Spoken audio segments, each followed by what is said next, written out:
Hey, it's Simon here.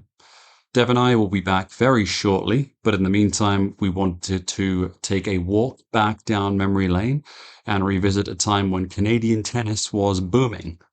It's hard to believe that just a few short years ago, we saw three Canadians ascend to the top of the sport and even had a Grand Slam champion. Fast forward a few years and it looks kind of different. Still, it's enjoyable to listen to the joy and giddiness that we presented those early summer days back in 2020. Surely all of the Canadian youngsters are too good to continue their dip in 2024. Surely? Anyway, enjoy, and we'll talk very soon.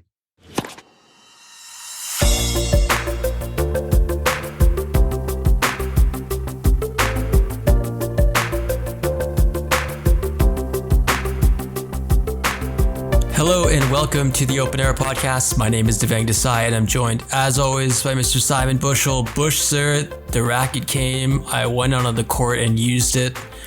Ask me anything. Are you now as good as Roger Federer? Close, definitely closer. No, but I will say, a new racket is one thing, but the rackets I was using previously is mostly what my sister had left over because she plays much more frequently than I do, currently at least. But I finally got a newer update on mine and the power is easier. I just have to get everything else up above my game up to that standard. So should be a good 3 to 4 years before I'm into the round of 16 at big tournaments.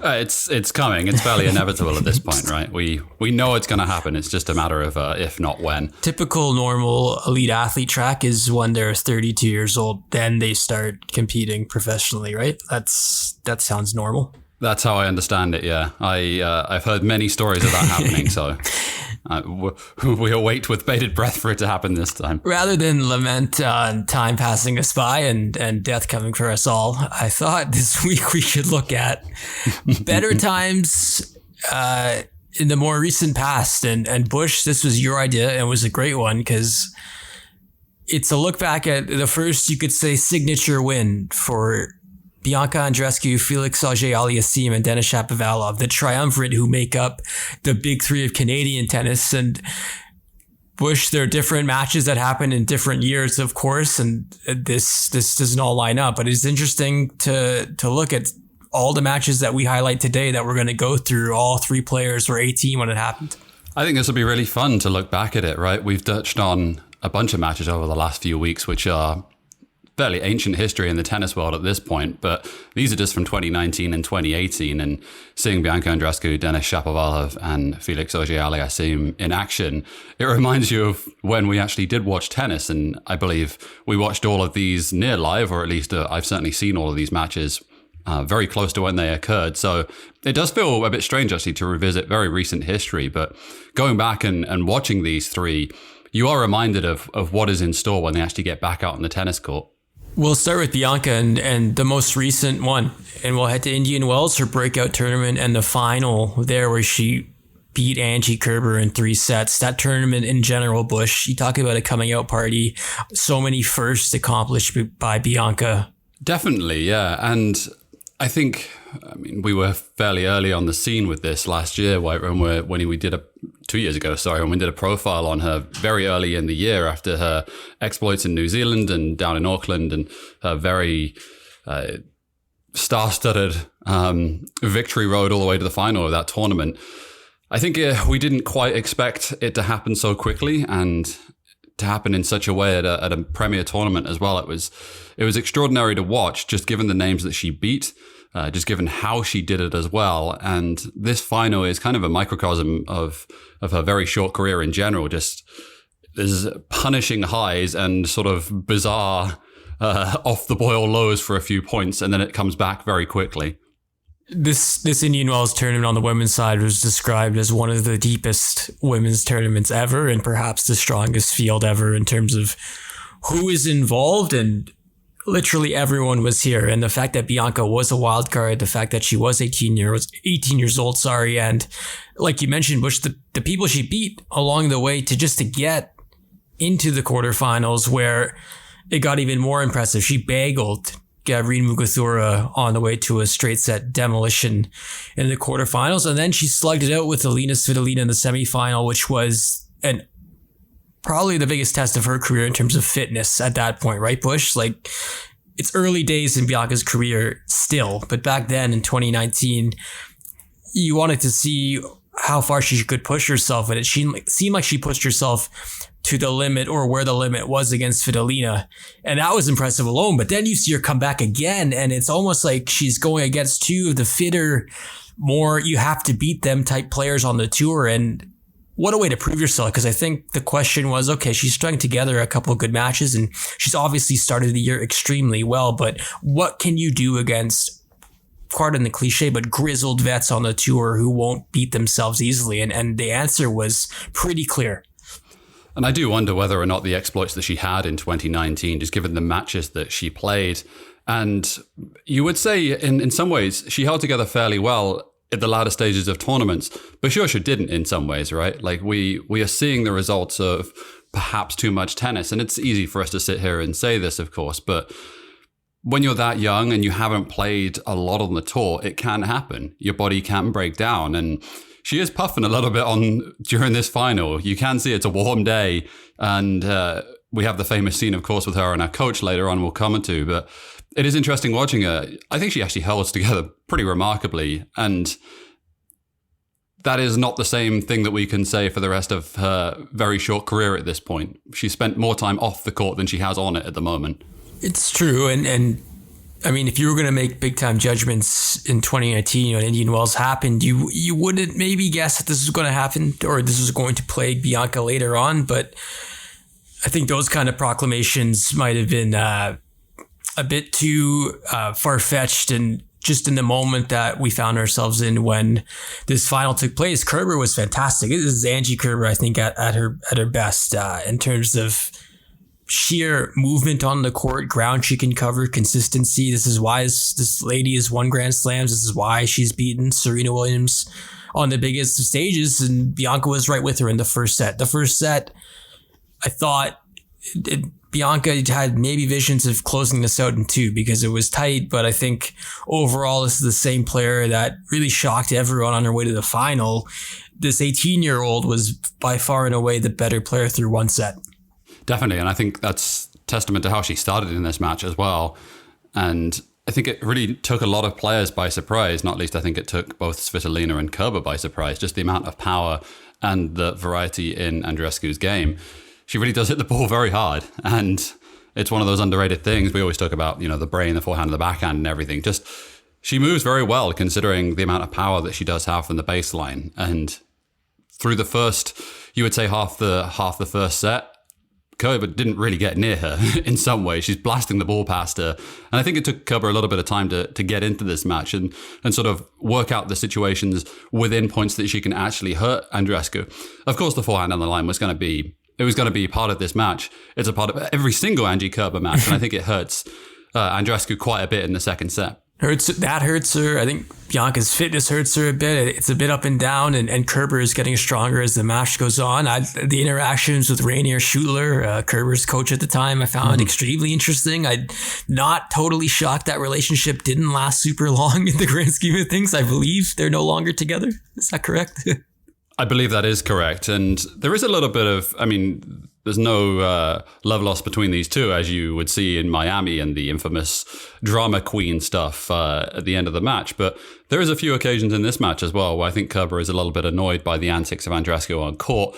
And there's probably that coupled with the fact that she's maybe not having the best relationship with her coach at the time. It makes her a little bit prickly, shall we say. Yeah, this relationship ended in July, so a couple weeks after this went down, because there was some uncoached conferencing on this during this match that made me feel uncomfortable, and I was watching this some 1 year later, way in the future. But that relationship was interesting. But I thought that one of the many revelations we've had about Bianca Andreescu, outside of the prodigious tennis talent and the charisma and that star power, that everything that you want in someone to sell the game and someone to represent Canada, was her relationship with Sylvain Bruno, her coach. And you talk about how well positive relationships with your coach can help fuel you on the court, and maybe negative ones can hold you back. I thought you could see really well into how well this tandem worked together, and that Sylvain Bruno knew exactly what to really say to Bianca at really important moments, because she loses the second set.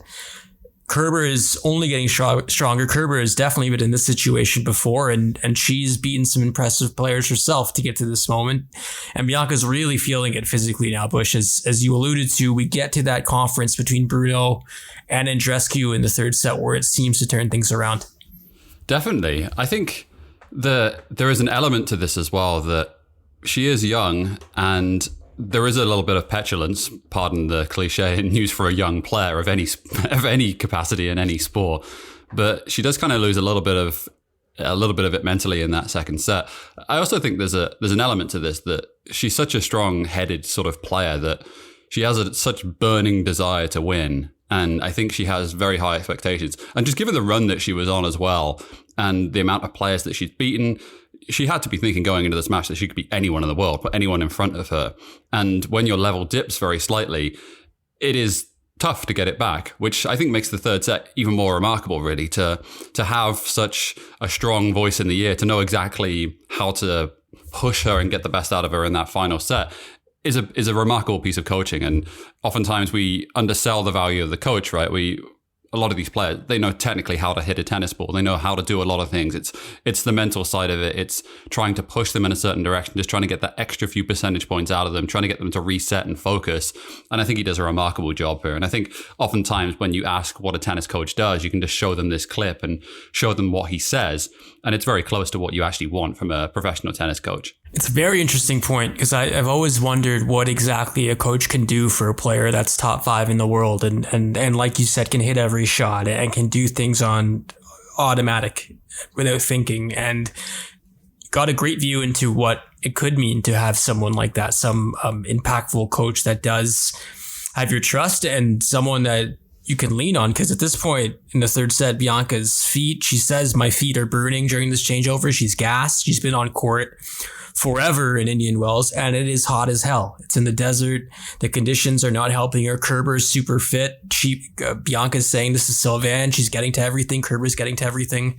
And Bruno's basically repeating platitudes and things that you could consider cliches, the things we abhor. But in this instance, it's helping and it's working. And Bianca's 18, man. Like, what does she know? What does she know about the situation? Maybe she does need to lean on someone, and she lean on the right person, because from 2-3 down, Bush, I don't think I've enjoyed a 25 to 30 minute stretch of tennis more than what we saw there, because that was Bianca entering the scene, jumping onto the scene and grabbing the spotlight with just sensational tennis. There must be a moment when you're a professional athlete and you reach really the peak of the flow state. I know it's almost become a cliche to talk about this now, but it's kind of true, right? When you just get into that zone and you know what you're capable of doing. I feel like this is probably what happened for Andreescu through the first part of 2019, which is just a realization of what she could actually do when she went for it, like what kind of shots she could make, where on the court she could hit them from. And I think that kind of came full circle during the final part of this set, which is just, I can hit these shots. This person's not going to get them. So I'm just going to leave everything out here. I'm already gassed. So whatever, let's just shorten these points. But I know I can hit these shots, and she does. And it's pretty spectacular. You're seeing the variety. Bianca's using the drop shot a lot. The drop shot plus lob combination against someone like Kerber, you have to be very precise when you're trying to pull it off, because Angie will make you pay for your mistakes. But Bianca was fantastic. And even as she got ahead, and even as it looked like she was going to do it, she was going to become the first wild card winner since Serena back in 99. There is one more pushback from Kerber. I thought the game where Bianca was serving for the match at 5-3 was absolutely ridiculous. But she had Bianca battling cramps / nerves / the enormity of what she's about to achieve. And she's battling Angie Kerber, who comes up with the absolute good. She saves 3 championship points. Bianca's just nailing forehands to no avail, but you're worried. You're worried at this point, because Angie Kerber has just broken back. This could go long. How much gas does Bianca have left in the tank? And yet she breaks her right back to win Indian Wells in 2019. It was a pretty incredible moment. It's a 4th championship point.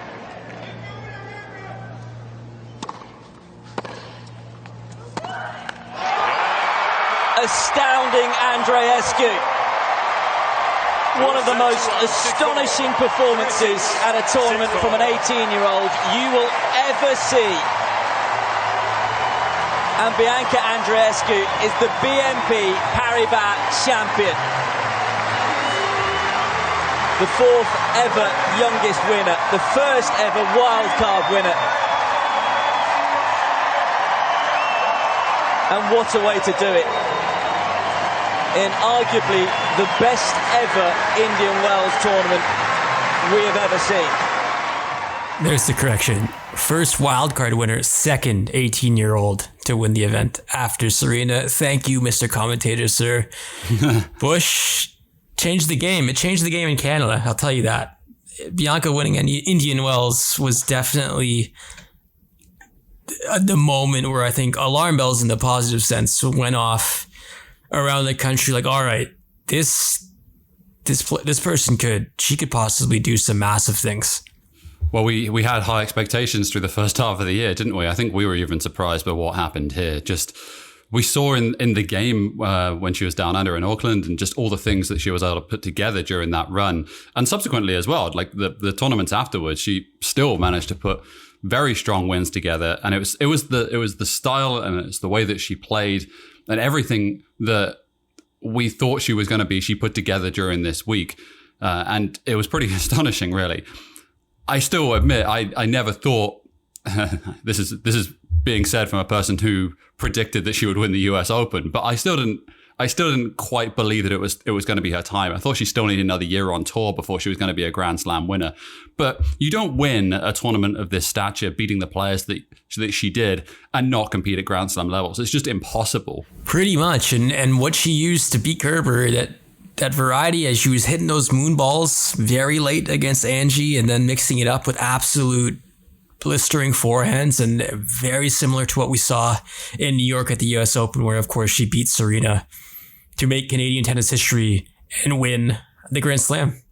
That's Bianca Andreescu's breakthrough moment. I mean, it's arguable. We could have gone to Auckland. We could have maybe picked something else, but I think this entire tournament and the final, especially against Angie Kerber, signaled her intent and her readiness to really be a force on the women's tour. We hope her recovery goes well and she can make her return later on in 2020 whenever tennis returns. When we come back after the break, we go to Montreal. It's Denis Shapovalov versus Rafa Nadal from 2017.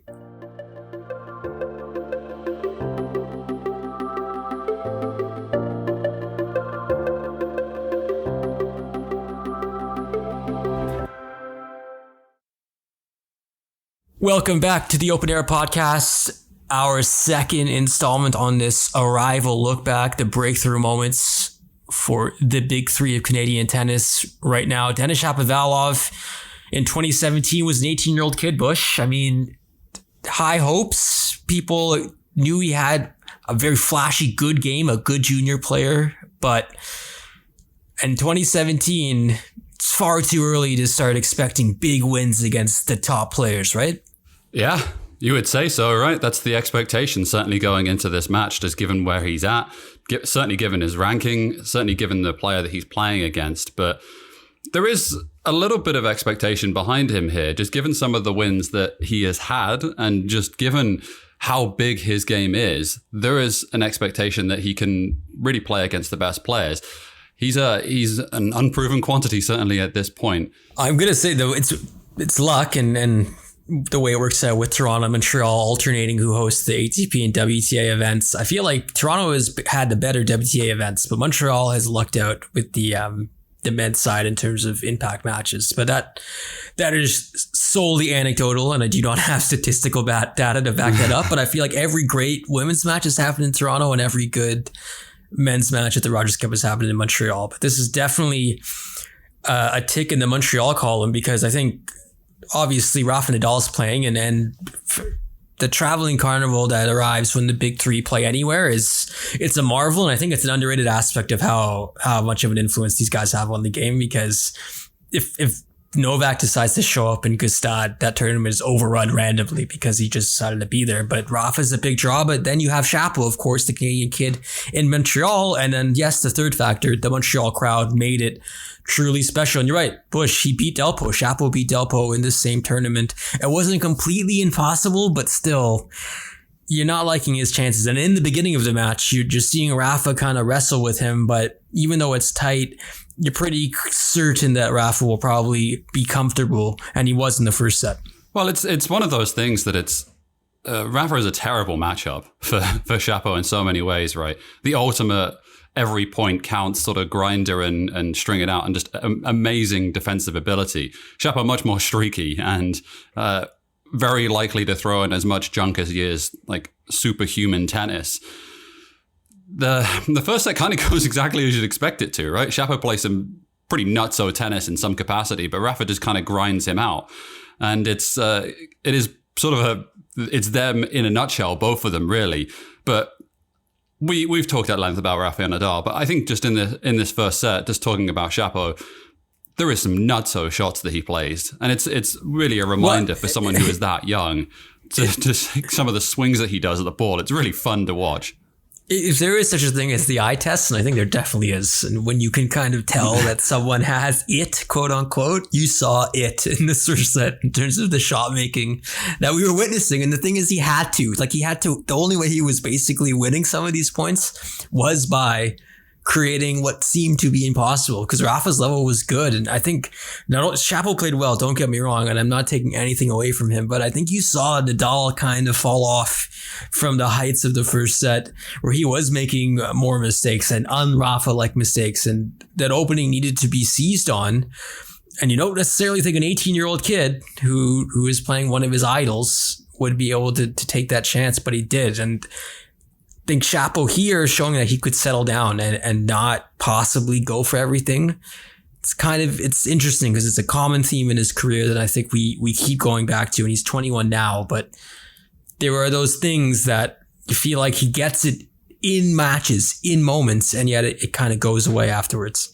Would be curious to go back at some point and do some digging on the stats of Rafael Nadal's career against left-handers as well, because you do feel like his record is astonishing against just about anyone, but there are times that you can see that left-handers do bother him. He doesn't get the same cheapness inside of his rally balls that he gets against right-handers, and that's no disrespect. I mean, that's just the reality of physics and the way that the ball comes up. It's laws, right? It is. Yeah, it is. By the way, just a point on this. Excellent outfit from Shapo. Big fan of the red and blue combination. 2017 was a good year for Nike. I think if you look back on it, 2017, that Fed outfit in Australia, that was solid. I do think by the standards, I mean, Nadal's had some shockers throughout his career. He really has. But this one's not bad. I think he looks all right as well. Rafa now, I think Rafa currently, like present day 2020, Rafa has the best gear made for him in tennis. I don't know if you would disagree. Wow, that is a bold claim. That is. So you have Novak joining with like a random brand every couple of years, and now he's with Lacoste. And I'm sorry, but like I don't really think that moves the needle for me. And you have Roger, who's signed this mega deal, obviously with Uniqlo, but like I don't know, like tennis still, and Nike is still Nike, and now basically it's just them and Rafa working on things. So I think they're throwing the full the idea armory at Rafa, and it shows like the color schemes. And I think he's on a progressive wave. I think the moment that we saw Bill Gates wearing Uniqlo gear, it killed it for me. It really killed it for me. It was done. Yeah, like it was over. He looked like every forever tainted. Every old pud you've ever seen play tennis that has too much, who was not taxed properly, who was not contributing to society in the ways he should. Every single man I've seen play tennis, that's what he looked like. It did ruin it for me. Rafa did look good though, Bush. Sorry to get on that. He did. I thought we were very slowly entering the Shapo trap house. Perfect opportunity to get. Yes. I wish trademark it. I wish I could. It's Luke's. I wish I could claim that for myself, but it is Luke's. It's too good, actually. Too good that we might have to silence Luke and take it as our own. But it's too late for that. But are you with me here, though? Because I think Rafa was good in the first set, good enough to get by. Shapo played well, but Rafa's level goes down a bit in the second, and there is that opening, which not everyone can take. But I thought Shapo played extremely well in the big moments. I do think there's a certain amount of this that Nadal's level is always so high. And I think we can point to matches that Novak and Federer have played where their level has just been trash, right? Like you look at some of the losses they've had in their career. It's very rare that you have that on Nadal, right? When's the last time you can look back and say Nadal played an outright stinker and was beaten? When he wasn't hurt? His level is, when he wasn't hurt. Yeah, well, exactly, right? Exactly, yeah. And even in this one, his level's pretty good. Like he's maybe a tick below his best, but that's being extremely The harsh. only way I mean this is he misses some balls in big spots that he doesn't normally miss, right? And that's like 3 to 5 shots. And yet for Nadal, I feel like that is considered a drop in level. And maybe it's the unfair standards he's set for himself, because that's what it felt like. But you're right. Like this is the thing about, you see a random Fed loss to Kokkinakis, or Novak will dump a loss in the second round to some random cat. But if Rafa's fit, you really don't see that. If Rafa's healthy, you don't see him go away. And he's not going away here. Shapo takes a second set. He lets out a yelp when he capitalizes to win the second set on a Rafa error. That's going to get Rafa's eye back on you, and showing emotion in Rafa's court.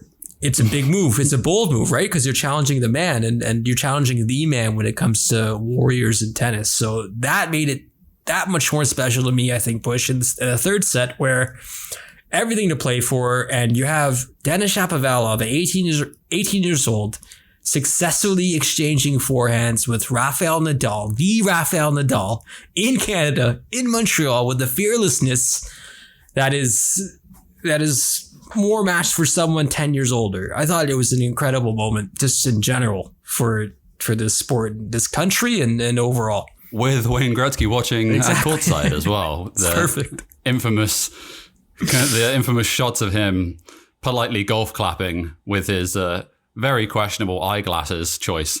I feel like I'm being insulting to the entirety of Canada. No. By the way, do have a Canadian passport, so this is extreme. I'm okay. I'm allowed to do it now. It's totally fair.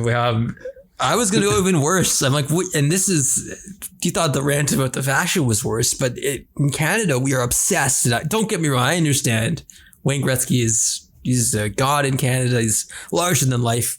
People deify him. Cool. But we are obsessed with shoehorning in other Canadian stars into other moments that can build this is how meaningful it is, or it means so much because Wayne Gretzky's here. No. Wayne, it doesn't matter that Wayne Gretzky is here. It's Rafael Nadal is on the court playing right now. This is who this Canadian kid is playing. I don't care if Wayne Gretzky's here. It doesn't matter. It does not matter, but we do it all the time. We try to build up other sports by associating it with safe things that we've come to know as the Canadian ideal. It bothers me, but cool Wayne was there. This guy's playing Rafael Nadal, and he's beating him. That's the cool thing. Well, it feels like we've fully into the Shapo trap house at this point, right? Am I wrong, sir? Sir, I demand to know if I am wrong, though. I believe the facts back me up here. It should be an element of this podcast that any time we discuss Denis Shapovalov, we just descend into anarchist-left political ranting. It's just I don't get me wrong, synergy, Sportsnet, NHL, that's the brand. They're showing this tournament. Wayne's in the house, cool, but it's an angle that's used to death. And I also think that we can fully judge these athletes, these young stars, on their own merits, which are pretty exceptional considering how young they are and how much they've done, right? So that was my thing about the whole Wayne Gretzky influence, but I'll stop talking now because I'm heated. Bush, please take it. Well, in this third set, and getting back to the tennis for a second, just to round this match out, you do kind of have that.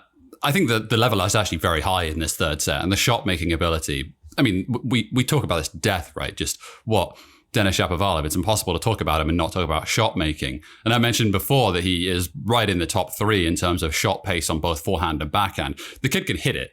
He can hit it with anyone. He's one of the best in the world in terms of pure striking ability and pace on the ground stroke. So there's no issues with that. It's more just about whether or not the ball is going in the court. It's more about whether it's landing in the lines or not. Right. And there are elements to this set where it looks pretty garbage, it has to be said. But there are more moments where it's exceptional, it has to be said.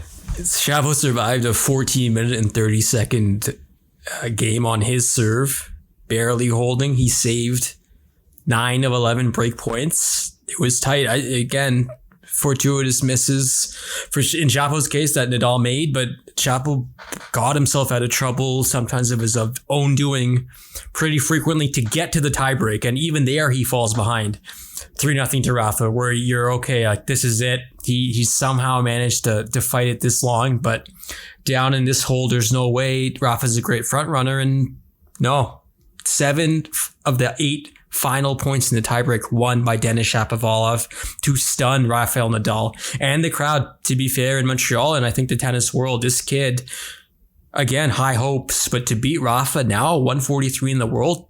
I think Nick Kyrgios was the only other player to achieve something similar who beat Rafa in 2014 in the 4th round when he was 144 in the world. A massive moment for men's tennis, massive moment for Denis Shapovalov. And his story, his friendship with Felix Auger Aliassime is well known, and the story of him staying at Felix's place for this tournament in Montreal was well known, and it made this interview with Arash Madani on court that much more interesting. It's incredible. I can't even talk right now. I mean, I grew up watching Rafa, so just to be able to compete with him is one thing, and to come out winning, it's a dream come true for me. And honestly, I actually want to tell a story. I woke up this morning and in Felix's basement, and the first thing I see is a poster of Rafael Nadal. So I told him to take it down quickly. But I guess in some ways that was a little bit of motivation. Can you imagine, Bush? You wake up in the morning and the guy you're playing is the poster on the wall. I like to think that Felix actually put it up during the middle of the night, just to mess with him. Yeah. If he was a solid friend, he would have done that, just to fully motivate him and get it into his head. It's part of the coolest part of this, right, Bush? Like this whole thing. It's like anecdotes like that, and the fact that they're growing up together through this. Definitely, yeah. I think the final image is such a cool one as well. It's one thing that I would urge everyone to just go back and watch the last point, the match point, because just it's such a cool image of sort of Shapo with his jumping forehand down the line. Just it looks like a perfect representation of what his game is, just blasting winners whilst being 3 feet in the air as Nadal is getting nowhere near the ball. Like Shapo falls to the court and the crowd just erupts at the same time. It's a very famous image now in Canadian sport, but it is one that really you still get chills watching it back. It's very, very fun to watch it. After the break, you've heard his name mentioned already. It's Felix Auger Aliassime's breakthrough coming up next.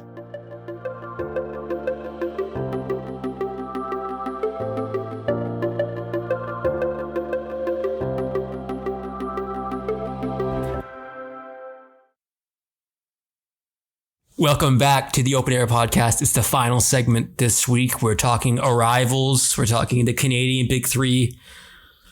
We've discussed Bianca, Denis, and now it's Felix's time, Bush. In 2020, we didn't get a lot of tennis, of course, before everything happened. But what we did see was this cat, FAA, come extremely close to winning his first tournament. And he hasn't been able to yet. We've talked at length about the heartbreak, but when mentioning Felix's breakthrough, there's some options here.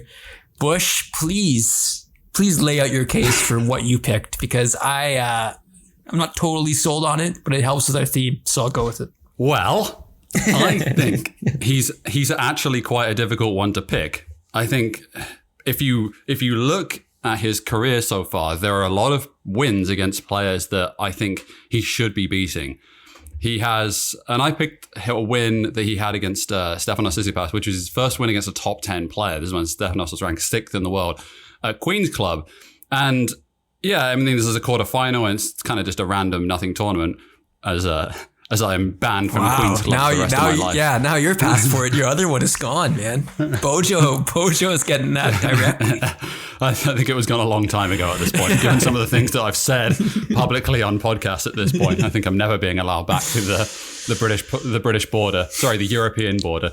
I think he's difficult to pick in a lot of ways, because if I was going to ask just even a strong tennis fan, name a signature win for Felix so far, I don't think it's that easy. And I don't think there's one that springs to mind in the same way that Shapo or Andreescu have. It's fair. Actually, it's totally fair. And that's probably why I have only a slight qualm with the choice, because I think for me, and it's all 2019, and that is obviously the breakthrough year, and when Felix is making his name. But I thought that golden swing when he went on the clay in South America, I thought that was the beginning of, okay, like Canadians don't do this for sure. And like, what? Like this kid is adept on clay and he can challenge like true dirt ballers in their favorite settings. So it's leaning the semi win over Pablo Cuevas to get into the Rio Open final.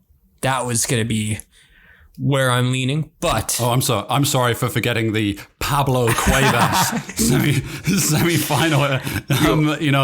It's got so much more stature than beating a top 10 player at Queen's Club. Listen, I'm just gonna put my bike helmet on, pump up the Mac DeMarco, ride on down to the beach and get my hipster on, because I'm picking a Pablo Cuevas match from the Golden Swing. That was probably available to 300,000 people worldwide on television. But I'll go with you on Tsitsipas, and Tsitsipas is an interesting one because Felix laid a beat down on him in Indian Wells, and they have a history, right, Bush? Like they've played together pretty much their whole lives. Well, I think that's why this one is so interesting. I think just early on, just between the two of them, they've actually had quite a few matches as professionals, which is pretty remarkable considering how short they've both been on tour. And Felix owns him, basically, like in big matches and in situations that you would expect Tsitsipas to really step up and be the senior partner in this. I believe he's 2 years older, maybe a year and a half older. So he was the man, right? He was the number one junior player. Tsitsipas beat him at the US Open. By the way, watch those highlights. They both look like absolute tiny school children. Yeah. Tsitsipas with short hair is very, very funny. Tsitsipas 2 years older. So, but let's touch on this match, right? Because we know Felix has said this at length, that his favorite surface is clay. He feels most comfortable on a clay court. And I think this is what gets me most excited about the potential for his career. You mentioned the eye test, right? Mm-hmm. There is no better eye test player in all of tennis than Felix Auger Aliassime. He looks like he has everything you could possibly want to be a multiple-time Grand Slam winner. And I mean that's not even hyperbolic. That's just watching someone technically, watching the movement, watching the athleticism, watching the power on both forehand and backhand. He has absolutely everything required to be a truly, truly excellent, great player.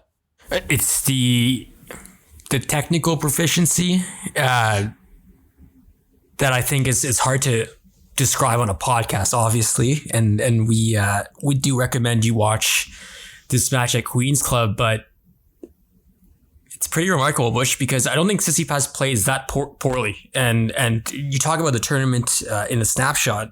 Felix is playing crazy hours. There's rain issues throughout the week. Felix ends up beating Grigor Dimitrov and Nick Kyrgios on the same day to get to this point in the tournament, where Tsitsipas is the number one seed and where Tsitsipas is the favorite. But you've had Felix make a run the week before in Stuttgart. He made it to the final where he lost to Berrettini, but he's shown that this thing on grass is not a flash in the pan. He's got the ability, and he came to this match with confidence, the confidence that you have if you just dusted this guy in Indian Wells a couple weeks ago.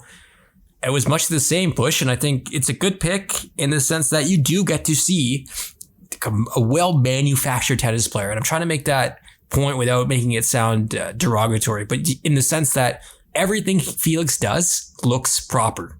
Does that make sense? I found it really difficult. Do you remember a few months ago when I was trying to describe just some other way of describing Novak Djokovic, which is just, he is the pinnacle of a professional modern tennis player, which is excellent on every surface, outstanding athlete, moves incredibly well, has every single shot in the book. There's nothing really to pick apart. And I think that the same is true for Felix, right? There is no difference. Like they look identical in terms of how they play the sport.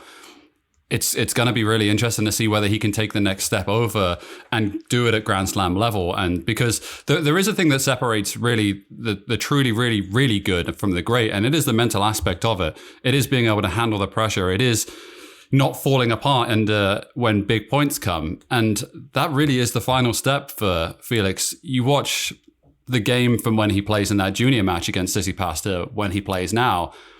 You would argue, I mean, they both improved so much, like just staggeringly large amounts. but the shots look very, very similar for Felix. And it looks like it's always been easy, always found the power, always technically know how to do it. The serve is the only thing, right? The serve is the only thing that's left that is really standing in the way of him taking a final step here.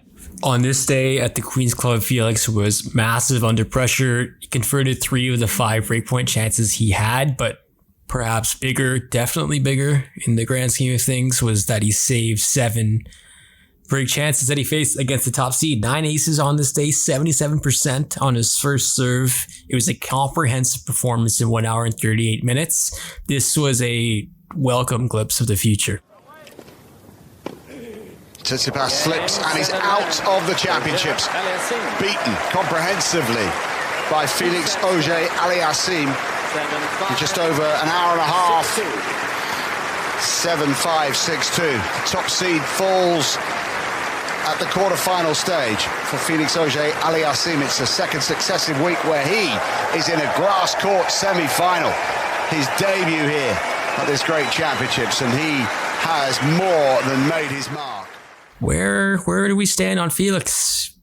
Shown incredible promise, 2 finals already this year. He was the guy that we were talking about in terms of Canadian tennis before everything really happened, shut down. But what we were talking was the fact that he's been in 5 finals and hasn't won yet. And you were talking about Grand Slams. Maybe the first conversation we have to have is what happens in these finals, or what is happening, and is it something that generally concerns you? I think obviously there is some concern, but how much can there be if Felix is regularly making the finals themselves? So I'm curious to see where you stand on this. Him himself has not even made the round proper, the main draw of the French Open yet, just by injury or by the stage that he was 12 years old the last time he played it. So I would wait to see what he does on his favorite surface. I was really, really excited to see what he would have done at the French Open this year had it taken place, because I was expecting a pretty decent run from him there, actually. I was expecting people to be surprised when he got to the latter stages of that tournament. We did this a little while ago when we were talking to the Open Era about several other players, about where, if we predicted them, what the ranking would be. We talked about Casper Ruud in that situation and Thiago Wild. So I think that's a really interesting one when it all nets out, to talk about these 3 players as well, because I think we all have a pretty good idea of where we think they're going to be. I think this is an opportunity to do that. I think we should do it again, because it's an important prediction and it's a mark of how good we are at this. Well, we definitely have more information at our disposal to make an educated guess on what the future holds. And I will tell you, the outlook, or my outlook at least, is significantly different for Bianca, in the sense that I'm really not comfortable making a confident declaration of what or how many more titles she's going to win, or how many more slams she's going to win. Because to be honest, I just want to see her play again before I even approach that conversation. I think that's fair. If everything held up correctly and she was back on court and had no issues, where do you think her ranking would be at the pinnacle of her career? Right, number 1, but I think it's a question of how long. Like, what are you cool with? And I don't know this, and I love to ask Bianca if I had a chance, but it's also a ridiculously tough thing to answer when you're 2019. But like, how long do you want to be at the top for? Because I could see it as a 5-year thing where she is 1 to 5 or in the top 3 and consistently challenging for slams, and then she's cool, or maybe she knows that her body can't be up to the standard that she needs to be. And it's really hard to ask someone that when she's at the age she is. But number 1, but I'm comfortable making possibly outlandish predictions for the other 2 cats, but I'm very uncertain about Bianca Bush. No, I think that's very fair. And I do share the same worry. We've shared multiple times on this podcast that these kind of injuries aren't great. The kind of injuries that she's having at such an early age, and just given that no information comes out about it, and that they're very, very secretive about how her body is holding up, it doesn't ring very well in the grand scheme of things. It doesn't tend to happen when everything's okay in the camp. And Bush, how weird is this, that I feel probably more confident that Roger will come back from his knee issue than Bianca, because we know that Roger has basically done this before, right? And I think there's some comfort in that factor, as we really don't know how Bianca will respond to this, right? So that's a 40-year-old man we're talking about compared to a youngster, but it's wild. I don't know. I don't think that's far off either. You mentioned at the start of the podcast that you were heading to the professional circuit at 32. Lest we forget, we're talking about a 40-year-old man who's probably going to be trying to get back to number one in the world. Yeah. But yeah, that's where I stand on Bianca. I mean, for Denis and Felix, Bush, I am 2020 for many reasons. I wanted to see tennis, because I love tennis, but I wanted to see where these two guys got. And like you mentioned, what Felix was able to do on clay and through a full clay season that he didn't really get last year, to see what he could do on his favorite surface. We didn't get that. Wanted to see what Denis could do with another year with Mikael Yuzny on the team and another voice and seemingly different mental outlook and a more mature Denis Shapovalov. I wanted to see that, but I think these guys are in a grouping with your Rublevs and your Kanchanovs and your, I think Thiem and Zverev are the upper guys in this conversation and older, but they're in that pack where I'm resigned to the big three will only stop winning when they stop playing. So I'm going back and forth on this and making a ridiculous claim, but I think they're just going to be guys for a couple more years, Bush, and win some tournaments hopefully, but no major breakthroughs. No, it is interesting, and I think depending on who you talk to in the tennis world, you have pretty wild opinions in terms of who will step up or what the next 5 years in tennis looks like. So Shapovalov at the moment, career high ranking of 13, which he did earlier this year. Felix, career high ranking of 17. So they've both been inside of the top 20, getting closer to knocking on the door of the top 10. And I think that's probably about where they really sit at the moment. I still think they're probably around top 30 players in the world who on a good run and through a good tournament probably can stretch that to the upper teens, lower teens sort of territory. And I think that is a fairly decent reflection of where they currently sit, and where that translates to in the future. It's really, really difficult to say, but I do feel a little more strongly that Felix has the ability to really step up and be a top 10 player consistently. I think Shapovalov has the potential to do that in streaky elements.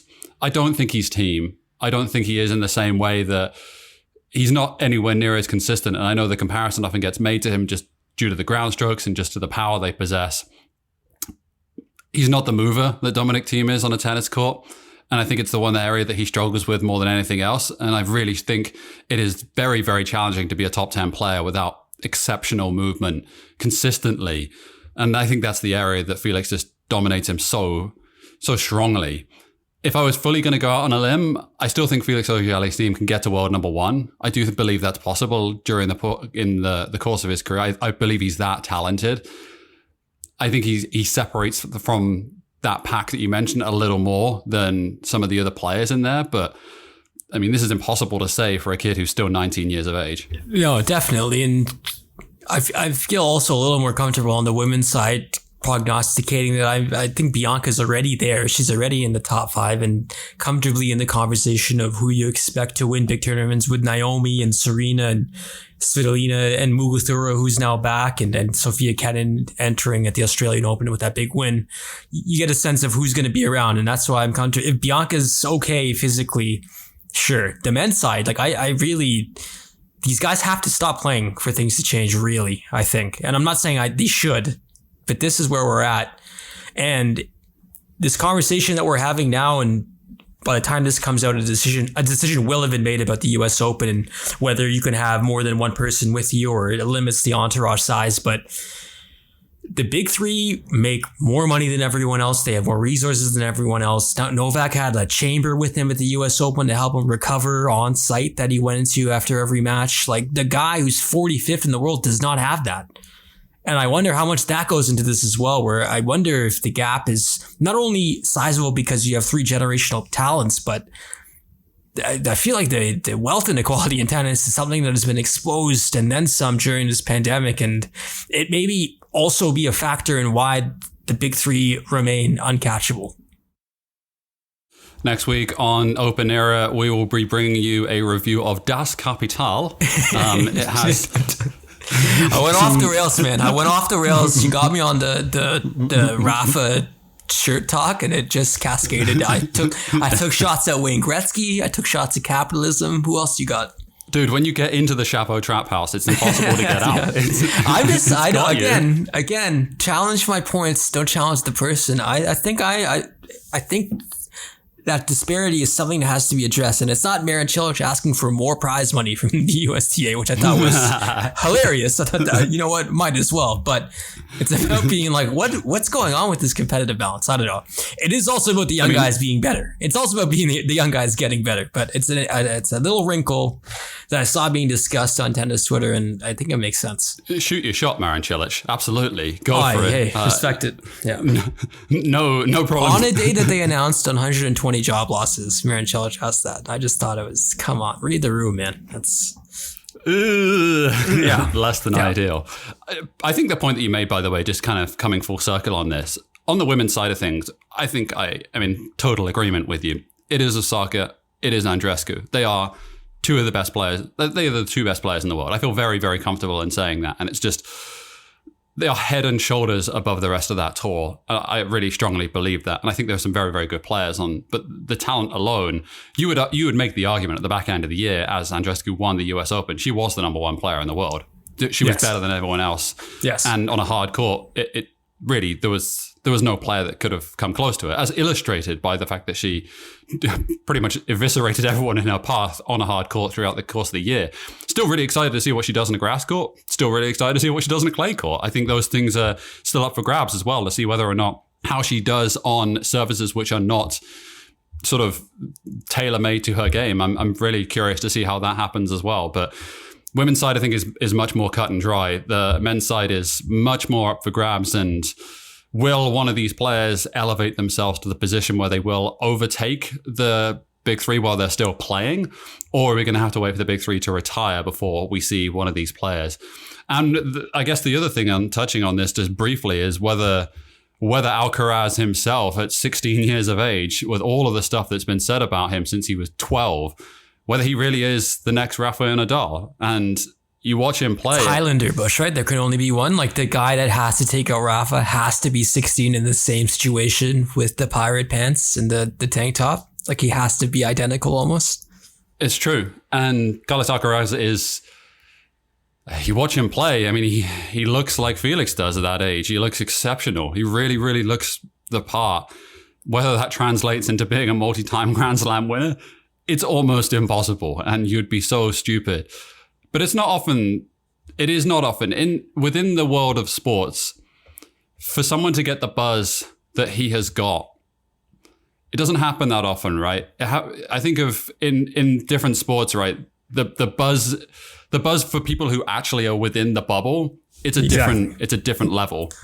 And it's people who are pretty skeptical of making those guesses that are making them, right? That's how rare these proclamations are. So you have to trust them.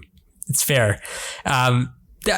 Maybe just to close out, I will push back a little. I know you are on the record, Bush. I think you have higher confidence in Felix going forward than Denis. Is that fair? It is, yeah.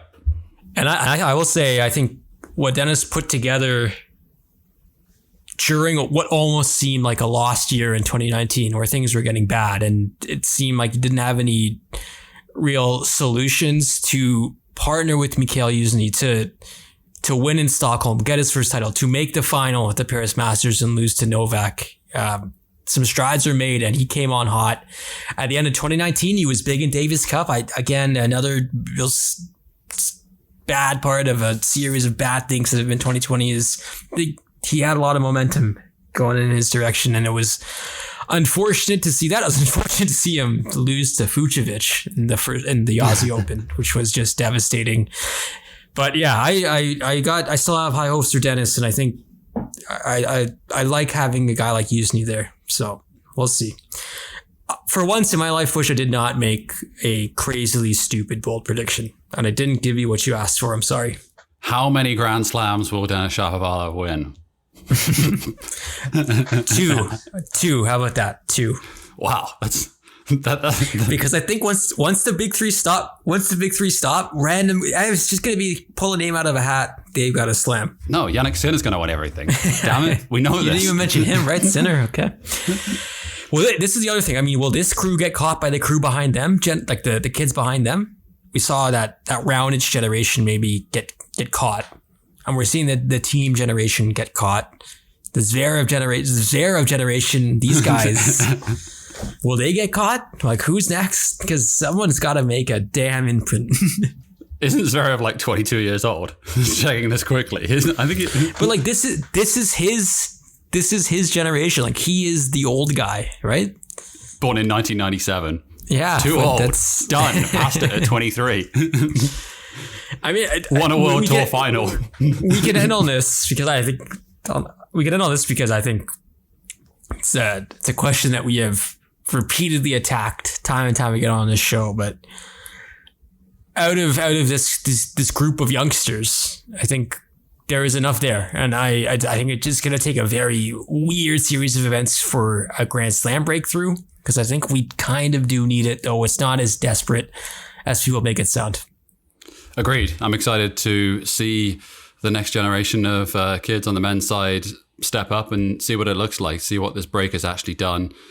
On the women's side, I think this has just given a really good opportunity for Andreescu and everyone else to get healthy, which has to stand her in good stead, fingers crossed. And for Naomi Osaka and Coco Gauff to ball out and lead the fight against police brutality and systemic oppression, what they've done has been inspiring. The fact that they're at the age they are and that they're leaders, and it's just been impressive, super impressive. And these people are taking the lead. The youngsters, you're not seeing the veterans on the tour speak up about these matters rather than posting a black square. It's Coco Gauff and Naomi Osaka actually getting on the ground and doing stuff. So hats off to them. I hope you know that I would have posted a black square twice if I could. Oh, Jesus. Yeah. I do want to say this very briefly because you touched on it. I'm unbelievably impressed with the pair of them. I still remain to this point. I think it's astonishing what Osaka and Coco Gauff have done the last few weeks. And I talk about this with my friends often, that I believe in the teenage girls. I really do. Seriously. I believe in them. I step back at this point and say, you're better and smarter than I'm ever going to be. My future is in your hands. Just don't screw this up. I believe in you. Well, I mean, we've had our shot and done a terrible job by all accounts. So yeah, no kidding. These ladies are exceptional athletes and they know what they're doing in this regard as well. Sloane Stephens has been a big voice. Frances Tiafoe, Venus, Serena. Yeah.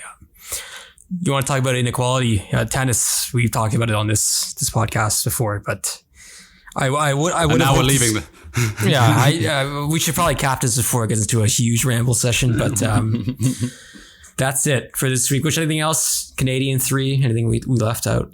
No, I thought it was interesting looking back at them and going down a sort of Akira Kurosawa, Rashomon style look into the three of them, because they think they are going to be around in the tennis sporting scene. And I don't think it's impossible to say that we could have the number one player in both the men's and women's side at some point in the next 5 years, which would be so exciting for Canadian sport in general. Really excited to see it happen. Can't wait. We are on Twitter at OpenEraPod and patreon.com/OpenEra. $3 a month would help us out immensely. If you have any ideas, tips, suggestions, corrections, we're at podcast@openera.ca via email if you want to hit us up. For Simon and myself, thank you so much for listening. We really appreciate it. We'll talk to you soon.